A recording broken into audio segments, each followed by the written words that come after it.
Ele é daqueles personagens que a gente detesta no início, que a gente fica torcendo pra que morra logo, pra não continuar atrapalhando os planos dos mocinhos. Mas aí depois, a gente vai gostando, e quando a gente menos percebe, já estamos amando ele. E ouso dizer que ele é uma peça-chave para a trama. E de quem eu tô falando? Nada mais, nada menos do que T-Bag. Uau! Pensa numa pessoa que queimou a língua. Foi eu. Com o T-Bag. Pois é, no início eu detestava ele. Não só eu, né? Todo mundo ali da trama. Afinal de contas, ele era ali um cara muito ruim, né? Um cara que abusava de outros rapazes, né? Principalmente os mais novinhos que acabavam de chegar na prisão. Ele também tinha um histórico, um antecedente, né? De vários crimes, inclusive de pedofilia, né? De abuso sexual contra crianças. Ele matava sem dó e sem piedade. Então, assim, ele é aquele personagem que a gente pensa que a gente nunca vai gostar dele, né? Um personagem que a gente fala, ele é o vilão da história, ele é o ruim da história, né?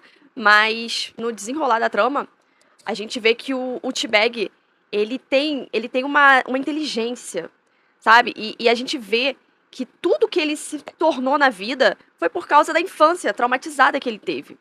Então, assim, ele foi um menino que foi abusado pelo pai, né, na infância. Ele foi fruto de um abuso sexual, né, onde o pai abusou da irmã dele, que a irmã dele viria a ser a mãe dele, né, e ainda por cima ela tinha problemas mentais, né, era uma criança ali, a mãe do T-Bag, era uma criança completamente doente, portadora de várias necessidades especiais, e aí aquele cara inescrupuloso, né, que era o pai do T-Bag, ele fez não só mal pra mãe dele, era pra ser a irmã dele, era pra ser a irmã do T-Bag, e ele fez mal pra duas crianças, pra mãe e pro T-Bag. Então, assim, você imagina crescer num lar totalmente desestruturado. Eu não tô falando num lar desestruturado, nível, vamos botar assim, né, nível mediano. Por exemplo, a família do Michael Scofield e do irmão dele eram pais também disfuncionais. Pais que preferiram seguir uma profissão, né? Que nem a mãe do Michael Scofield, que era uma mulher ali super fanática em dinheiro. Ela colocou literalmente a ganância dela, né? Pelo poder, pelo dinheiro, acima da família dela. E aí eles foram abandonados também pelo pai. Então, assim, eles cresceram num lar disfuncional? Sim, cresceram. Mas não foi no mesmo nível do T-Bag, né? O T-Bag, ele foi totalmente ali violentado. Não só fisicamente, mas também psicologicamente, todos os tipos de violência que você possa imaginar com uma criança, né, gente, que tá ali com aquela mentezinha que ainda tá sendo formada, né. Gente, abuso é horrível em qualquer idade, né, até com abusar de um adulto já é algo, assim, inadmissível. Então você imagina com uma criança, né, os estragos devastadores que isso faz na vida de uma criança. Então, assim, é impossível, quase impossível, uma criança crescer saudável, não apresentar transtornos psicológicos ao longo da vida, depois de passar por tudo que passou, assim como passou o T-Bag. Então, a gente vê ali que ele não era um cara ruim, né? O T-Bag, ele foi fruto do meio em que ele vivia. E a gente percebe, no desenrolar da trama, que o T-Bag, ele era um cara super inteligente e superestimado por todos ao redor dele. Todo mundo, eu percebi ali, né? Não sei se vocês também perceberam isso, todo mundo ali meio que menosprezava ele. Não só por ele ser um cara do mal, né, ao ver de todos, mas também por acharem que ele era um cara, assim, que não tivesse um conhecimento tão bom, que não tivesse conhecimento, assim, um QI elevado, né, digamos assim, que nem um exemplo, o Michael Scofield, a Sarah Tancred, que eram pessoas ali formadas, né, pessoas inteligentíssimas, mas a inteligência do T-Bag não era em questão, assim, de estudos, né, que nem a gente vê o Michael e a Sarah. A inteligência do T-Bag era algo assim, de forma global, de forma geral. Porque eu acredito sim, que não existe inteligência só em pessoas que estudam. Tem pessoas que não se formam e são pessoas assim que são inteligentíssimas, né? A gente vê, a gente tem vários exemplos, até aqui no Brasil, né, gente? Uma das pessoas, né, que a gente pode citar são alguns artistas, né? Alguns empresários. Eike Batista, cara inteligentíssimo. Quem viu o filme do Eike Batista entende do que eu tô falando. Quem pesquisa, né? Não precisa nem só ver filmes, é só pesquisar a história da vida dele. Você vai ver que era um cara inteligentíssimo, já foi um dos caras mais ricos do mundo, né? O exemplo Luciano Huck, beleza, ele é um cara de família rica, teve dos melhores estudos, mas também não se formou em uma faculdade, né? Então, assim, tem pessoas que às vezes nem chegaram a ter melhores estudos, que nem o caso do T-Bag, e mesmo assim não deixa de ser um cara inteligente. Então você vê ali que ele vai sendo, o tempo todo na série, sendo colocado para baixo, sendo superestimado, sendo, digamos assim, atrasado, né? Perante outros ali elementos da trama. Um dos casos a gente vê ali quando eles estão fugindo, né, na primeira temporada da penitenciária de Fox River. E ele consegue perceber, né? Ele é um cara muito sagaz. Ele consegue perceber que alguma coisa ali fariam com ele. Exatamente só com ele, não com os outros. Ou seja, estavam sempre tramando apenas contra ele. Inclusive, ele não era nem para ter participado da fuga, né? Ele só participou da fuga porque ele descobriu. Foi o único que descobriu ali a fuga. Então, assim, quando o Abruzzi, né, pega e corta ali a mão dele, porque ele tinha se algemado junto com o Michael Scofield, né? Que é ali o cabeça do grupo, né? E aí o Abruzzi vai lá e corta a mão dele, né? E deixa ele ali pra morrer, né? E aí eu pensei, caraca, agora é o fim dele. Eu acho que ele saiu da série. E depois eu fui surpreendida que não, ele não tinha saído da série. Ele reapareceu com a mão toda enfaixada ali, né? E ele segurou a mão dele, que havia sido cortada, né? Pra levar, pra botar num gelo, né? Assaltou ali aquele casal que tava na mata pra pegar a bolsa de gelo deles, né? E aí foi até um veterinário ali, né? Que foi o único que encontrou no momento para que pudesse costurar a mão dele. Então, assim, a gente vê vários momentos. Esse é um dos, né? O primeiro, digamos assim. Mas tem outros casos que eu vejo que o T-Bag, ele tá sempre um passo à frente, sabe? Ele tá sempre um passo à frente de todos. Porque ele percebe que é ele por ele mesmo em qualquer hipótese. Que ele não pode contar com ninguém. Então, assim, o que eu realmente gostei de ver no T-Bag foi ver a mente dele trabalhando. Mesmo com todas as conturbações pelo meio do caminho, com todo mundo tentando tirá-lo ali, né? Ele confiou na sua inteligência e na sua capacidade de adaptação. E o resultado disso foi que ele se manteve ali um membro relevante no grupo. Era um cara que se desenrolava sozinho. Ele era um cara perspicaz, ele era um cara persuasivo. E a gente percebe isso naquele momento lá já... vamos pular agora para a 4ª temporada, né? Onde ele entra naquela empresa, né, se passando por outra pessoa, né, uma pessoa que trabalhava com vendas, né, com negócios, e aí ele entra naquela empresa e ele consegue enganar quase todo mundo, né, teve um lá que chegou a desconfiar dele, mas assim, o diretor da empresa, ele super acreditou no T-Bag, e ele contava, sabe, ele tinha uma lábia, ele contava umas histórias, que assim, fazia com que todo mundo acreditasse. Inclusive, ele mesmo já estava acreditando que aquela vida era dele, né? Porque quando a gente vê que ele vai ali até a casa da irmã, da Gretchen, né? Fazer tanto a irmã dela quanto a filha dela de refém, a pedido do Selfie, né? A gente vê que em determinado momento ali, ele conversando com a irmã da Gretchen, ele fala, né, sobre a nova vida ali que ele estava vivendo, o que o T-Bag faria se estivesse naquela situação, e o que aquele outro cara no qual ele estava se passando, né? O que aquele outro cara faria, o que aquele outro T-Bag faria, né? Se ele tivesse uma outra mentalidade, se ele fosse aquele cara de sucesso, né? E aquela mulher, ela vai ali conversando com ele, né? Falando que era para ele pensar melhor, né, no que ele estava fazendo, incentivando ele a pensar como aquela outra pessoa, no caso, se ele fosse aquele cara e não ele sendo o T-Bag, o malvadão, né? E resultado disso é que, mais uma vez, ele se coloca em enrascada por tentar ser bom. Sim, porque todas as vezes em que o T-Bag tentou ser bom, ele só se deu mal. Essa é a verdade. Ele foi traído pela Gretchen, né? Ele ajudou ela ali no escritório, onde os dois estavam armados e atirando para todos os lados. E aí eles conseguem fugir daquela policial, né? Que logo depois foi morta pelo Selfie. E nisso que eles estão fugindo, a Gretchen pede para ele colocar o fuzil dentro da mala, né? E aí ele olha assim para ela e diz: pô, tu tá pedindo para eu me desarmar do teu lado? Aí ela vai, né, joga uma lábia lá pra ele, aí ele vai e acredita, esse é o lado, eu acredito que seja o lado bom do T-Bag reagindo a certas situações, né, porque eu vejo vários momentos em que ele reage com o lado bom dele, em algumas situações, e aí assim que ele bota dentro do porta-mala, ela vai e ameaça a matar ele. Então, assim, no fundo ele é um cara bom, mas as pessoas ao redor dele ali, infelizmente, não permitem que ele evolua. E aí, voltando pra essa cena onde ele tá ali com a irmã da Gretchen, e aparece aquele cara, né, disfarçado de uma pessoa da igreja. E aí, desde o início, ele desconfia, né, quando vê ali o anel do cara. Ele fala, pô, uma pessoa da igreja não vai usar um anel caríssimo daquele, né? Então, ele pega, ele amarra o cara, ele faz o cara refém, ele bate ali no cara.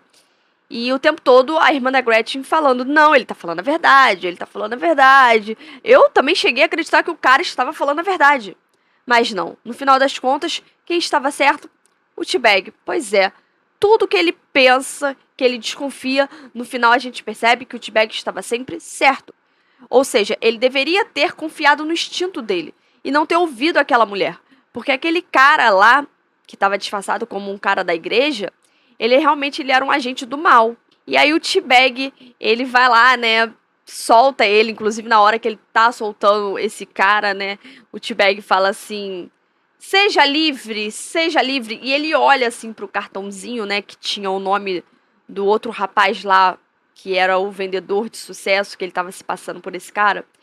O tempo todo ele olha para aquele cartãozinho, né, e fica imaginando como seria a vida dele se ele fosse aquele cara.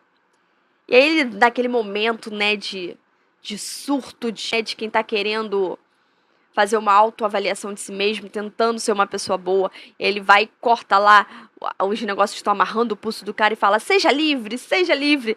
Isso que ele fala, seja livre, o cara vai, buf, dá uma coronhada nele ali, né, ele cai no chão, o cara começa a bater nele, prende ele, faz ele dele refém, mas logo depois ele consegue, né, se livrar, o cara acaba não matando ele. Assim, eu acredito que o T-Bag talvez seria um cara, assim, que morreria logo no início, né? Assim como tiraram a Verônica, a namorada do Lincoln, como tiraram o Abruzzi, né? Inclusive, eu acho que erraram muito em tirar o Abruzzi, porque eu gostava muito dele também, achava ele ali uma peça fundamental para a trama, mas acabaram tirando ele e acredito que também pode ser que poderiam ter tirado o T-Bag. Porém, eu acho que todo mundo viu, né, que o T-Bag deu muito certo. Ele foi um ator, assim, sensacional, porque ele, literalmente, ele incorporou o personagem. Ele viveu o T-Bag como se ele fosse o próprio T-Bag. E eu vejo vários sites, vários comentários de pessoas, e quase todo mundo falam sempre as mesmas coisas.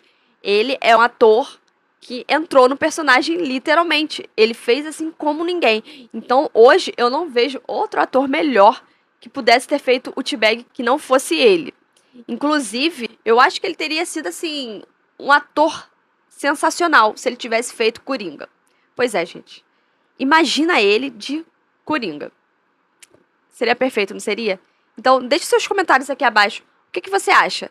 Ele seria perfeito como Coringa? E como T-Bag? Vocês gostaram dele?